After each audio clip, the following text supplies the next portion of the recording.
ಎಷ್ಟೋ ವರ್ಷಗಳಾದಮೇಲೆ ಈ ಥರ ಒಂದು ಟ್ರಾಫಿಕ್ಕಲ್ಲಿ ಹೋದಂಥ ಅನುಭವ ನನಗೆ. ಏನಕ್ಕೆ ಅಂತಂದರೆ ನಾನು ವರ್ಕ್ ಮಾಡೋ ಪ್ಲೇಸು ಮತ್ತು ನಾನು ನನ್ನ ಮನೆ ಇರೋ ಪ್ಲೇಸ್ ಎರಡು ಒಂದೇ ಕಡೆ ಆಗಿರೋದ್ರಿಂದ ಸಿಟಿಲಿ ಓಡಾಡಿದ್ದು ತುಂಬ ಅಂದರೆ ತುಂಬಾ ಕಡಿಮೆ ಆಗಿಬಿಟ್ಟಿತ್ತು.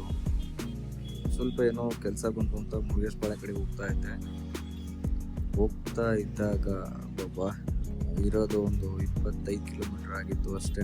ಬಟ್ ಅಲ್ಲಿಗೆ ಹೋಗೋಕ್ಕೆ ನಾವು ತೊಗೊಂಡಿರೋ ಟೈಮು 1 hour 30 minutes ಅನ್ಕೋತೀನಿ. ಯಾಕೆಂದರೆ ಅಷ್ಟೊಂದು ಟ್ರಾಫಿಕ್ ಇತ್ತು.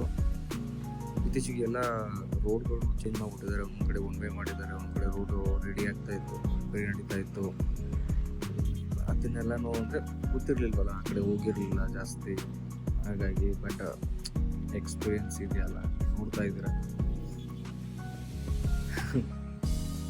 ಅದರಲ್ಲಿ ಬರೀ ಗಾಡಿ ಓಡಿಸ್ಬೇಕಾದ್ರೆ ಯಾರಾದರೂ ಸ್ವಲ್ಪ ಚೌಕ್ ಕೊಟ್ಬಿಟ್ರೆ ನಾವು ತಡ್ಕೊಳಕ್ಕಾಗಲ್ಲ, ಹಂಗೆ ನೋಡ್ಕೊಂಡು ಹೋಗ್ತಾ ಇರ್ತೀವಿ. ಅದೇ ಥರ ಒಬ್ಬರು ರೆಡ್ ಕಾರ್ ಮುಂದೆ ಹೋಯ್ತು, ನೋಡಿರ್ಬೋದು, ಚೌಕ್ ಕೊಟ್ಬಿಟ್ಟೆ ಮುಂದೆ ಹೋದ್ರು, ಬಿಡಲಿಲ್ಲ. ಆದರೂ ಹಿಂದೆ ಆಗ್ತೈತಿ. ಅಷ್ಟೊಂದಕ್ಕೆ ಯಾರೋ ಬಂದ್ಬಿಟ್ಟು ಸೆಂಟ್ರಲ್ಲಿ ನಿಂತ್ಕೊಂಡ್ಬಿಟ್ರು.